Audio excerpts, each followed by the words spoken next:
Welcome to the CrossCounsel podcast, where we believe that negative emotions should not run your life. Join Mary Carlton and Steve Freitag as they share the keys they've learned from over 20 years of helping people get free of their negative emotions. Where does personality come from? Is it nature? Is it nurture? Is it something else? And what are the elements of my personality that are actually me? And what is my defense mechanism to keep me safe? Am I actually really shy? I don't know. But we're gonna dive into that. And that's what Steve and Mary are gonna break down in this episode of the CrossCounsel podcast. And you're definitely gonna want to stay after the end credits for a revelation that Steve had from this very, very momentous episode of the CrossCounsel podcast. Anyway, thank you for listening, and we will see you on the inside. Welcome to the CrossCounsel podcast. This is Sean Sebastian, joined by our hosts, Steve Freitag and Mary Carlton. Steve, what's up, dude? Hey, I'm doing well. How are you? I'm well. Good to hear it. Mary, you doing good? Yep, good. Glad to be here. I'm glad you're here too. How was the weekend for everybody? We had our pre-show, but we didn't tell what we all did this weekend. We had kids and grandkids, so it was mayhem. So it was a beautiful mayhem. I'm working on stuff at our house, so the weekend went quickly. Oh man, how's that garage project? Yeah, yeah. Is it done, or was that what you're working on? Halfway through, and then when our daughter gets home, we're going to have her do some of the design because she's done that before. Nice. So the drywall's up and the ceiling and the pull down staircase thing is in. Wow. Yep. So now it's how do we want to organize everything? Well, send pictures when you're done. I'm sending one to your mind right now. And everybody who's listening. I was visualizing it. Can you see it, listeners? Staircase. True believers can see. Yes. Yeah, that's right. If you didn't get the picture, what does that say about you? How does it feel to not get a picture? All right. Mm-hmm. Yeah. We do not have the gift of, what would that be? Telepathy? I think it's telepathy. Yeah. Telekinesis is moving things with your mind. Telepathy is, putting thoughts in somebody else's mind. I think. Yeah. So if you came looking for telepathic hints, this is the wrong podcast. This is the wrong podcast. You're going to have to go somewhere else in the algorithm for that. Yeah. And we wouldn't recommend it anyway. It's probably not a good idea. No. Yeah. What we do recommend is asking a question. That's the question of this podcast. And that question is, did God give me this personality? Is Sean asking that question, Mary? What do we have to say about that? I'm asking all of y'all. Did God give me this personality? Because I'm wondering if I can trade out. I mean, maybe trade out, get a newer model. What kind of excuses can we come up for you? Please. That's what this is about, right? Excusing. That's right. Well, we've all heard that person say, well, this is just the way God made me, and they're being hurtful or obnoxious or some other negative quality, right? They may have that personality, but I don't think God made them to behave in that way. So that's a good topic, I think. I just heard somebody throw out a number. It was around, is it nature or is it nurture? And this guy said that he believes that 80% of it is nature. Okay, well, I don't know how you define that, but I can see what he's saying, because even in the 20% of nurturing, you can go a lot of different ways. You can diverge into a lot of different, I think, behaviors, personalities, even in the 20%, even if it's measurable.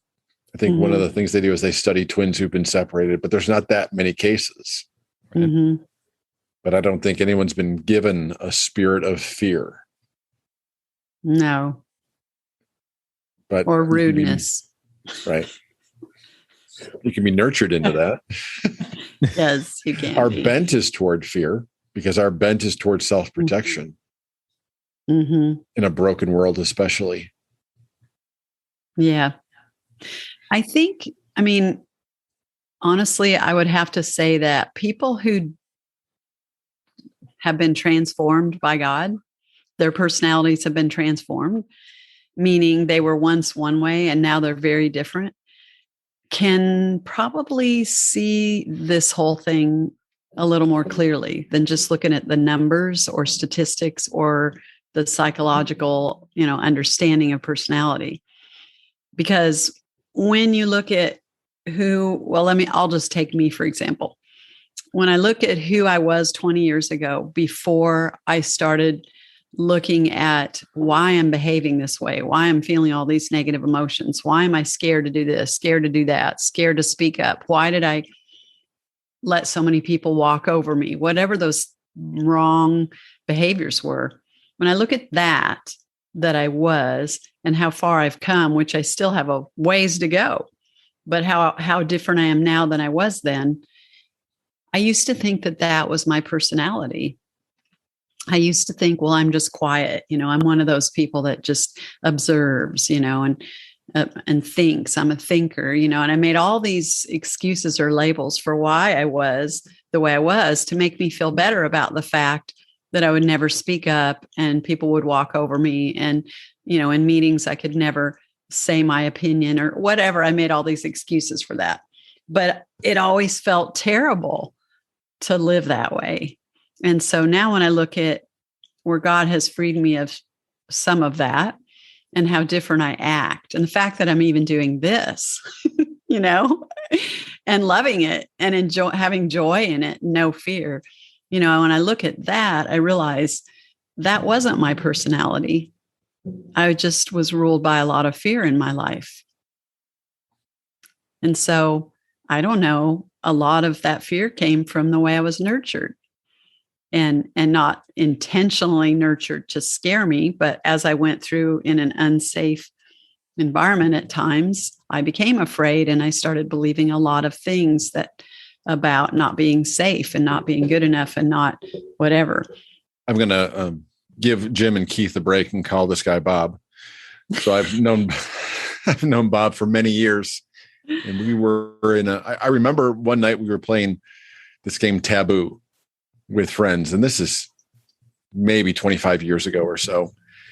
And if you don't know the game Taboo, it's sort of like password. You have to guess the word that's on the card, and you can't. What makes Taboo harder is there's 5 taboo words that you can't use to describe the word you're trying to have your team guess. And Bob, who is highly educated, talked to people all day with what he does, interacting all the time, just clammed up. He saw the words that he couldn't say and his brain just froze. And it had been a running joke for years because he hated those situations and he could talk to anybody one-on-one. He could be friends with anybody. But if you get him in front of a group, that's when he would freeze up. And it's easy to say, well, that's just me. That's my personality. God's not made me to be able to speak to more than 1 or 2 people at a time. But Bob stepped into our process years ago, and through going to some really painful memories where his dad was very abusive and his mom was very emotionally absent, he has had some tremendous healing in his life. And now he's actually preached, maybe like 4 sermons in the last several years. He's gone from, I don't want to speak in front of people because I freeze up. He actually gave this eulogy at a funeral as well. Somebody that he had a very influential relationship with, in them, I think, coming to faith. And you would never have known that was the same guy that froze up playing Taboo many years before that. Mm-hmm. So it's not that God made him fearful. There's, like you were saying, Mary, there were things that happened in his life and he interpreted those things in such a way that it paralyzed him not believing that he was good enough, not believing that he had anything to say, that he even mattered or was worth anything. And when you start to get free of those things, it opens people up. Yeah. And his personality was not to be the person that you saw playing that game. That wasn't just his personality. Right. You know, a lot of people, when you interact with others, you kind of get a sense for who they are by the way they act, right? But what we're really seeing is the outward presentation that person is comfortable showing us. We don't know what's going on inside. And so, yeah, I think we call a lot of things personality that really are the person's coping mechanism for the stuff that's going on inside. Whether it's being really quiet like I was, or being obnoxiously loud in the life of the party and always, talking over people and always doing all of that, which is kind of on the other spectrum of coping with our inner pain. So it's I think it's an interesting topic. The whole idea of personality. Who are we really when you strip away the wrong thinking that we've grown up with and we just be who we really are and we have peace in the way that we act and relate to people? That's more going to show who our personality really is. There's a story in the book of Revelation, which book of Revelation is all the Apostle John just like falling down and then getting back up and then falling down and then getting back up. And there's this moment where he sees a being and he thinks it's Jesus, and he like falls down, starts worshiping. Then that being says, "Hey, no, I'm one of your brothers. Like, I'm a Christian." Mm-hmm. He lifts him up. And I think we all have to come to an understanding that what we've built as a personality, all of the little intricacies, the shields that we place, I can't do that because I'm this. It all pales in comparison to the face of Jesus. In that, can I walk into a situation with perfect peace? Can I speak with presence of mind and really be there for somebody? What is the emotions of Jesus here? Was Jesus an introvert? Was he an ENTJ? I don't know that you can put a scope on that. And I'm not discounting those things. I know a lot of people get a lot of peace from that because they feel understood. And it's like, oh, finally somebody understands me. But looking deeper, like just the example that you gave of Bob, like we excuse ourselves from a lot of greatness because of our own inner garbage. Mm-hmm. There's a really good assessment, and there's a lot of them that are good assessments, but just this week, I happened to be looking at one because Wes and we're going to start to go through some of the material I learned in ministry school in 2013. And one of the things they had us do was go through the DISC profile. And so I took this test, and what's neat about the DISC profile is it gives you what you feel inside versus what you show other people. And then it also has what other people think of you. And so those questions are more aimed at when people see you, do they do this? Do they do that? And they kind of get an idea of maybe how people see you. And I looked at all three of those because they're maps, right? They map out your qualities in or the way you behave in those three. And, ideally, if we're really at peace with who we are, we don't change who we are depending on the environment. And so those three maps should be identical, right? For the person who's comfortable with who they are and never gets what we call triggered, where they behave in ways where they're coping, trying to stuff down pain they're feeling or doing some kind of behavior that helps them overcome that pain in the moment. And I was looking at mine, and I was probably in this journey that the process that we use.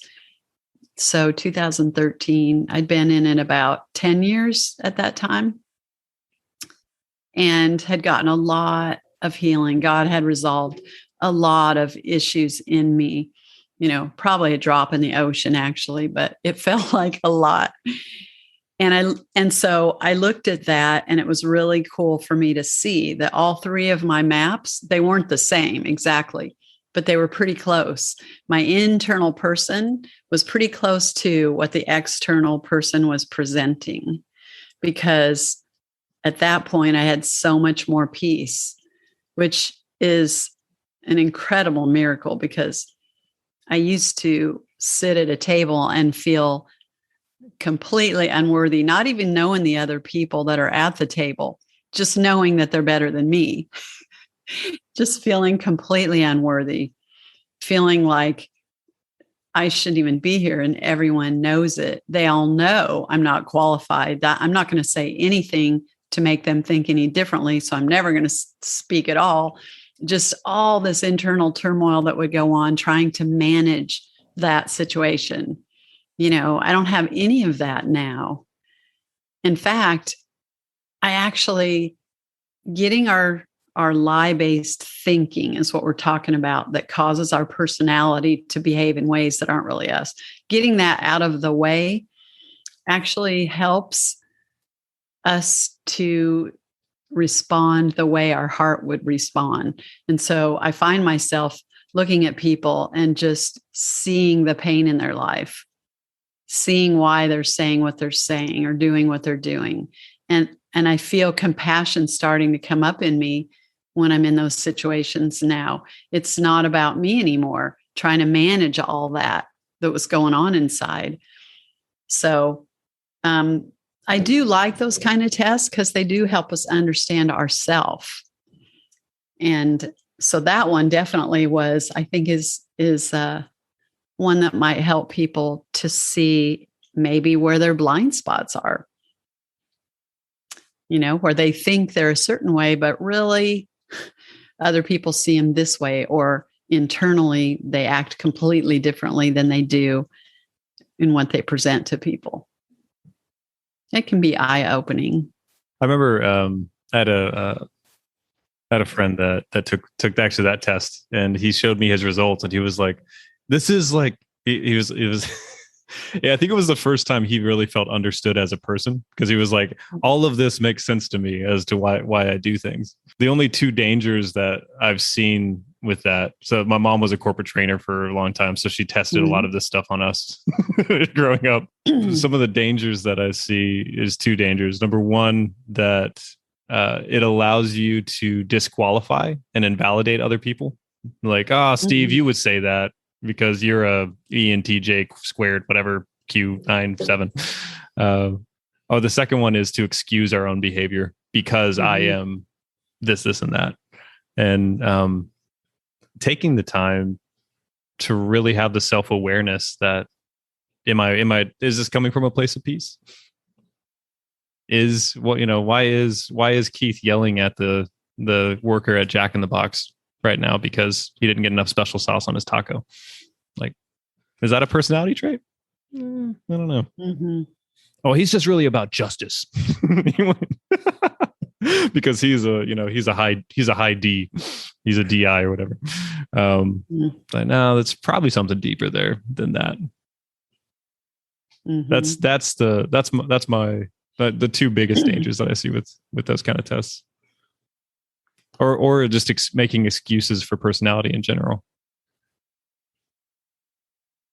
Yeah, so we're not pointing people away from those tests. I think they can be informative. Yeah, I think you're right. No problem there. And what I wasn't trying to say too is that if you can't stand up and speak in public to a large audience, that means that you're not spiritual, or you're not whatever that is, fill in the blank. But I think going back to what you are worried about with the dangers, I agree, because I think we as believers, depending on what is that,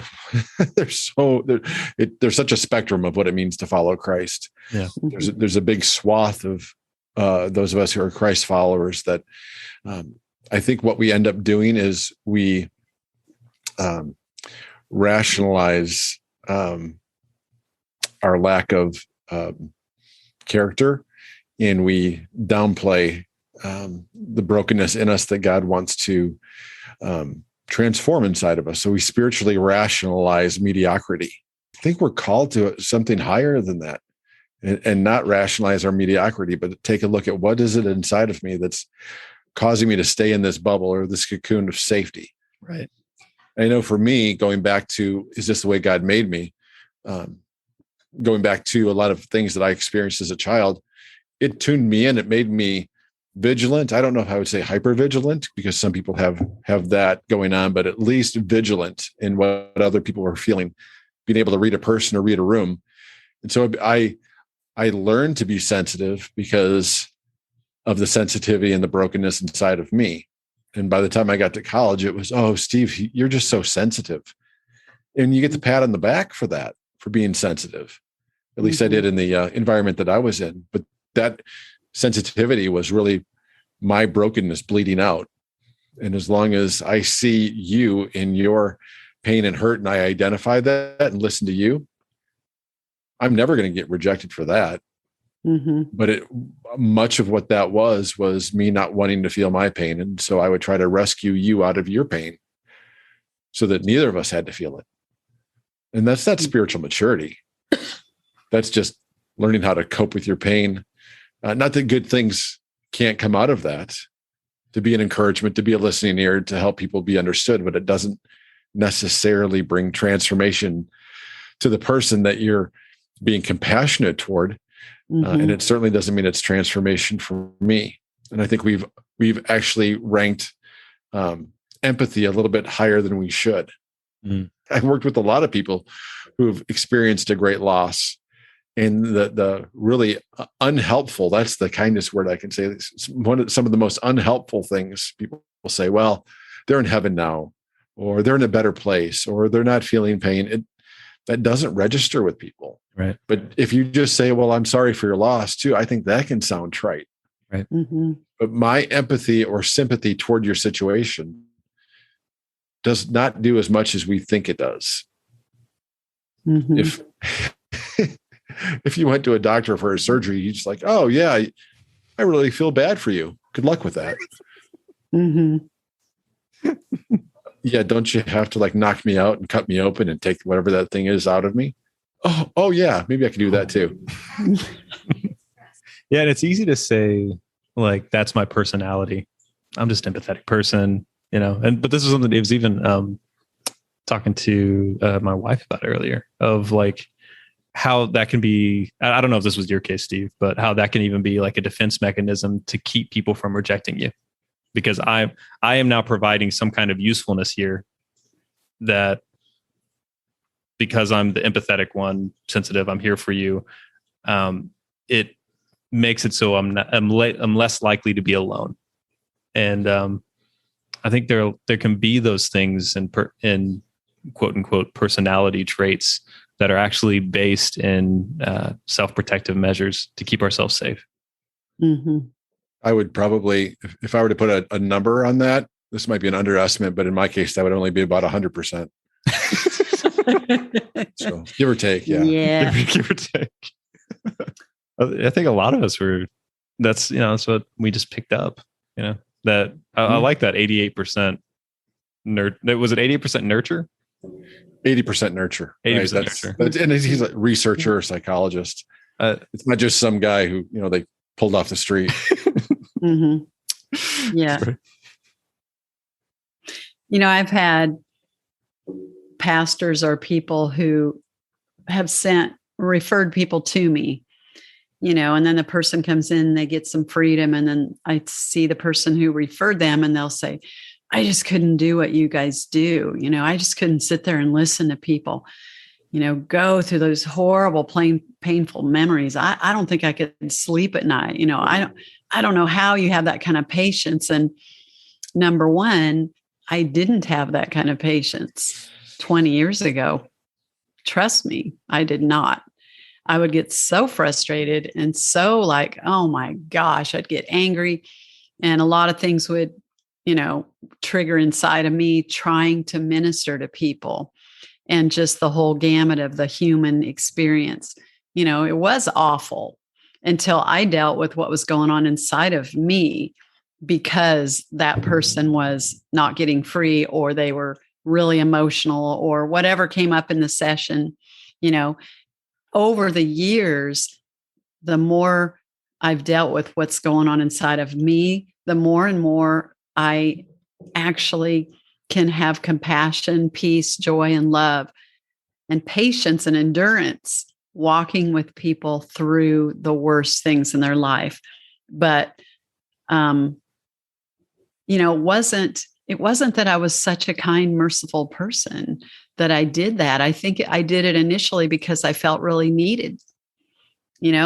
People are really struggling with life. I was a good listener and I felt really needed. But as I started into what we do and started really helping people, God refined me. He got all the stuff inside of me that made me feel like I had to do that for them. But then I started actually doing it for the right reasons, because God would do that, because God does do it. It wasn't because, I'm a high mercy, I'm a high whatever. I'm not actually. I'm very low on mercy. But that doesn't mean I don't have compassion and mercy, because I do when I have a hurting person in front of me. So it has nothing calling to me, doesn't have very much to do with your personality as it has to do with letting God work in you so that he can do what he needs to do through you. I ministered to a lady one time, and she was referred by one of the cell groups that I was in. And she came to the session. She honestly kind of had a chip on her shoulder. She didn't really want to be there, and she didn't think that she needed it. So she spent most of our time talking about how she's involved in ministry and how she does all this stuff for God and all those things, and really very little time feeling any of the pain that was in her life or getting free of anything. And I really tried hard to explain to her, you don't have to prove anything to me. I'm here to help you. What do you want to get free of? I kept turning it and trying to get her to face something in her life so that Jesus could really touch her and she could have an encounter and she could be changed. But she really never did that. And that's okay. It was okay with me. But what I thought was interesting was the next time I went to the group, a close friend of hers, said, yeah, I heard, let's just say Teresa, came to you for ministry, and it must be really discouraging, when people come and they really don't get free. And I said, well, I feel bad for her, but it doesn't make me feel like I'm not a good minister. She said, don't give up. You're doing what God's called you to do. As if it was, what I'm saying? She just assumed I was going to feel like a failure because this lady came and didn't get some freedom. I said, I'm perfectly fine that she didn't get any freedom. I feel bad for her, but it does happen. And I explained, our process. Anyway, it's just, I thought it was interesting, that she would assume that would be an identity problem for me. Yeah, I think what you're saying is there's two different levels. As a sister in Christ, you did feel some maybe truth-based sadness because that Jesus is right there wanting to bring some healing and restoration and reconciliation or whatever she needs in her heart. Yes. And the fact that she wasn't ready yet to step into that's sad. Yes. But it didn't touch your identity. The same way the rich young ruler can walk away from Jesus. And Jesus, I think, was genuinely sad, but it didn't touch who he was. I think it's fascinating that you brought that up, because what I was thinking about was this lady that came in for ministry, and it was almost the opposite, where she started to step into some of the things she thought were just normal. And she started to realize how she had crafted her mind to keep her protected from her own pain. And I love the phrase that she used when she started to step into where Jesus wanted her to go, and for her to recognize the things that the way she has lied to herself. Her phrase was, I'm onto myself now.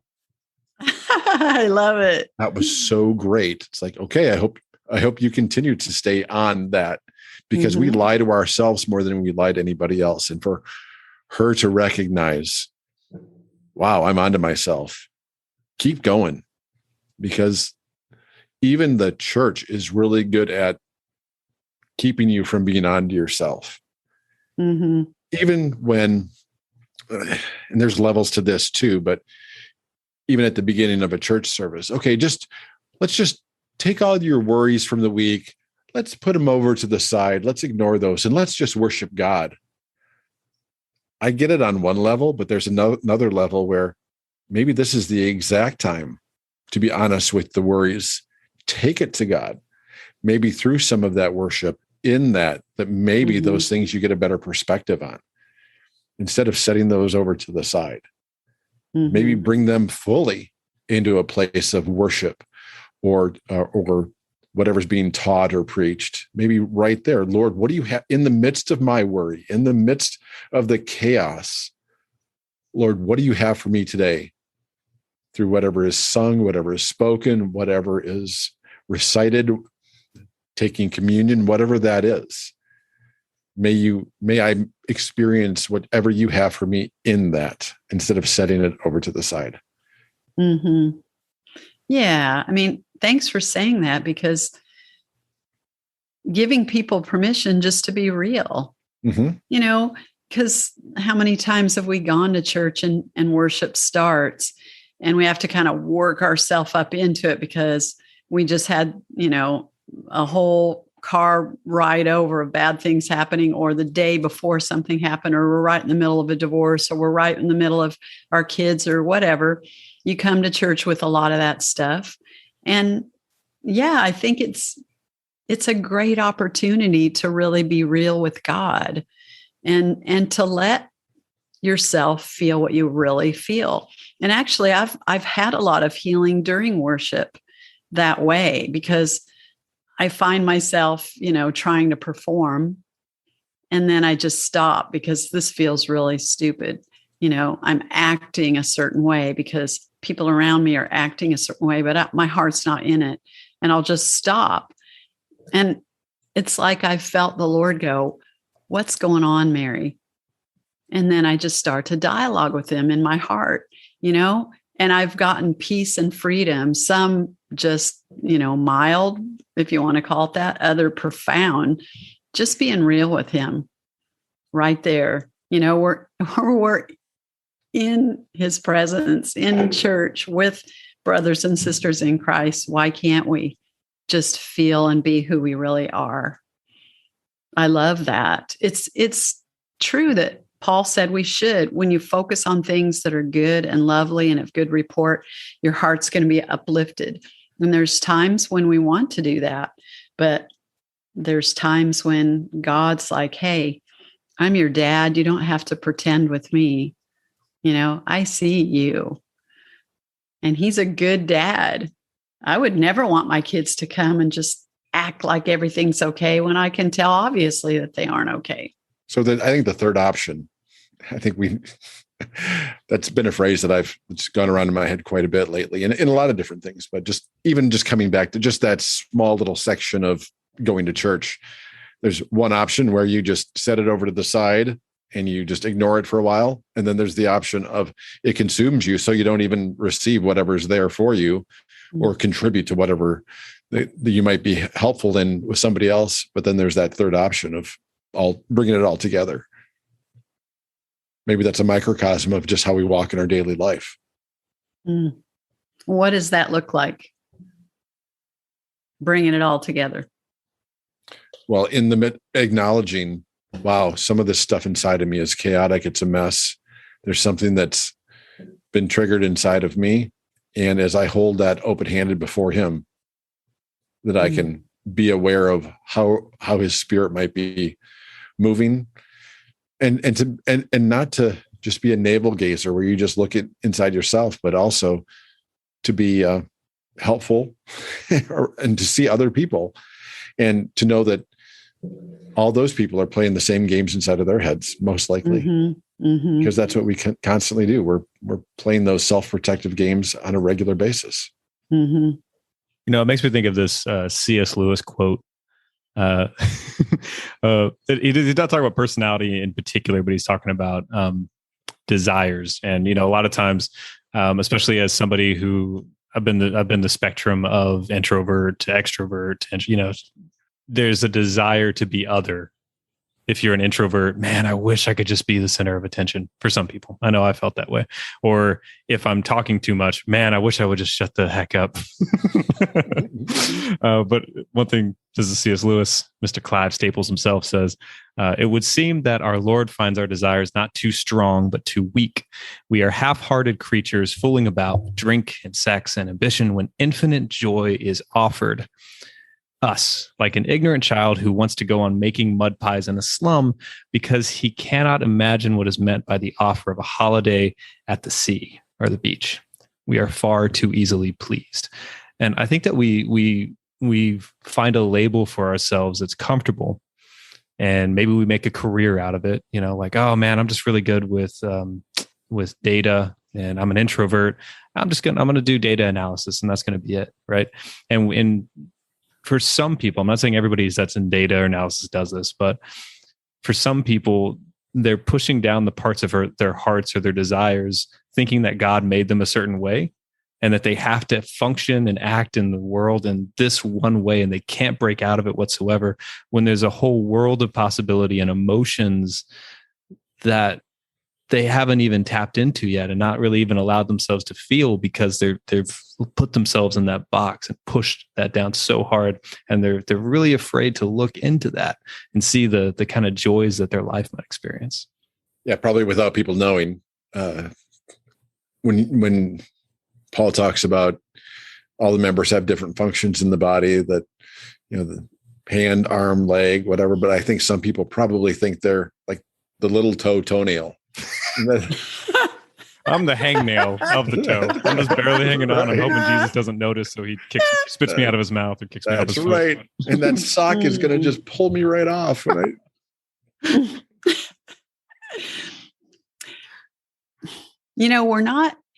We're not saying, and we don't want anyone to think that we're saying that if you're extroverted, that's because of your wrong thinking or your woundedness, or if you're introverted, it's because of that, or you need ministry so you can become an extrovert. If you're anything, what we are saying is that when you be who you are, you have peace.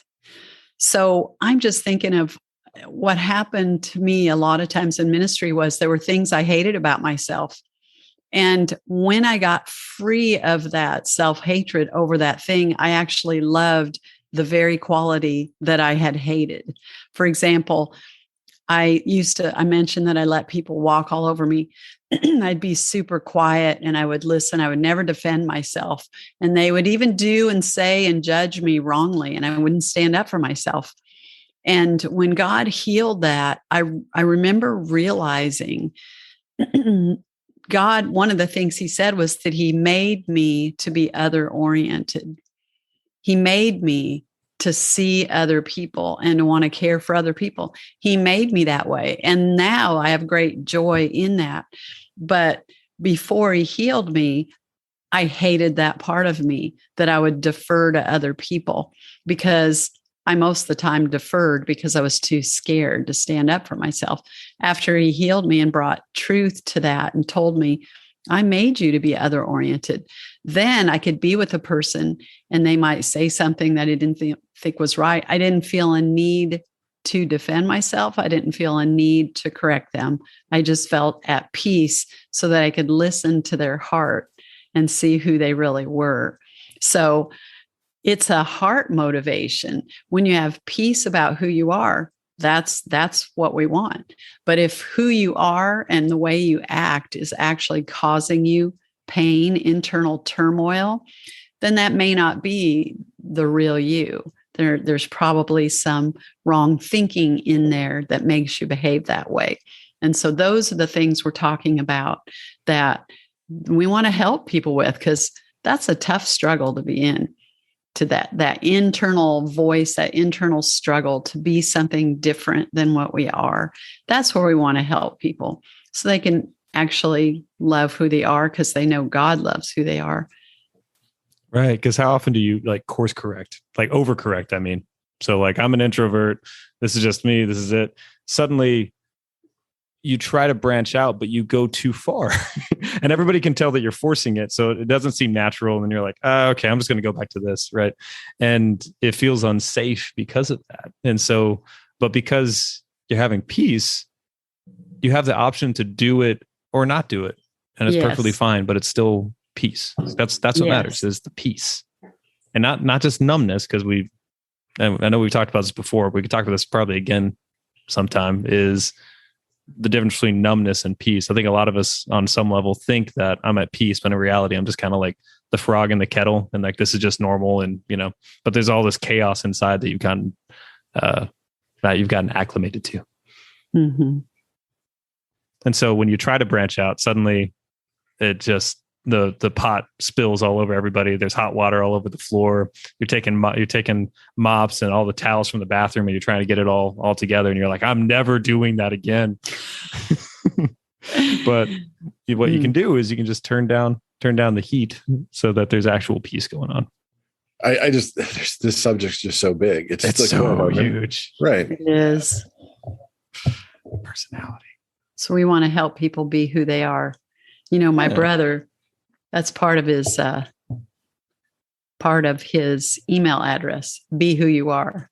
Ooh, I like that. Mm-hmm. I had a friend that her email was free not to be you at. I'm not going to say it so that I won't, so she doesn't get flooded with emails. But I always really appreciated that. I was like, oh, that's cool. I love Do we it. know? So be who you are. That could give many people justification to not change. Ooh, Yes. Mm-hmm. True. I'm still discovering who I am. We all with unveiled face. Mm-hmm. Preach it. I think that's what Paul was saying, right? Like, I don't think anybody has attained it, right? Not making death the savior here, but the personality of Christ. What is that? What would be funny is if all of us took a Myers-Briggs thing, Yeah. and like discussed it. If we're talking about like personality stuff, or like where we see stuff working, where we see stuff not, that would be interesting. We did that, didn't we, Steve? A couple years ago. You did? Oh, that's a long time ago when Dave Bechtold was on the board. Oh, we did something like that. Yeah. Love me some I remember Dave. taking that anyway with you guys. You still have the results somewhere? Mm-hmm. Probably somewhere. That's the one where then they list. That was Was that StrengthsFinder? INTJ, and because then they Oh, Myers-Briggs. known people are like this, and this. I think I would be different if I took that again now. Right. Yeah. Because I remember when I looked at the results, I was kind of embarrassed by some of the qualities that it showed. Mm-hmm. Right. So I still had shame about who I was. And I remember like not wanting to share it with you guys because there was stuff that I didn't want. Like, I don't even remember what it was now, but things that I didn't like about me. It didn't sound more powerful enough, Mm-hmm.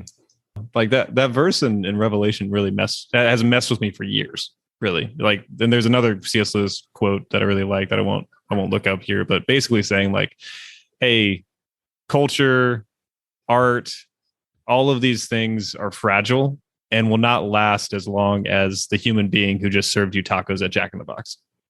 That human being is an eternal being forever.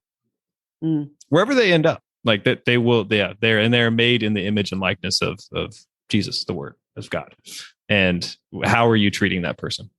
Right. And so when it comes to the aspect of personality, it's like, I think that's where the aspect of eternity comes in, of like this ever moving thing of, and it doesn't mean that nobody can count on you. It means that you are more and more reliable as you go, because there's this personhood of Christ, the depth of knowing how impeccable your word, how powerful your word means, and who you are to the people around you. There's just a glory, a heaviness to it that it makes like day-to-day interactions just seem really holy.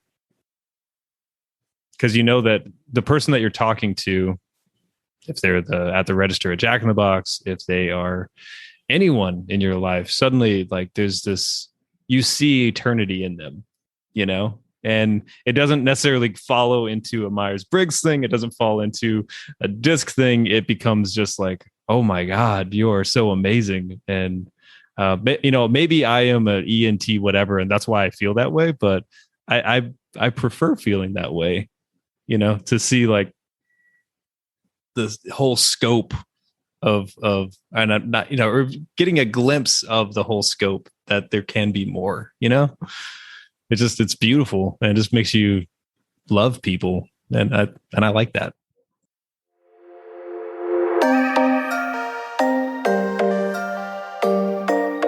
This has been the CrossCounsel podcast. If any of this has resonated with you or helped you at all, please share it with your friends and family, and don't forget to subscribe. And we'll see you next time.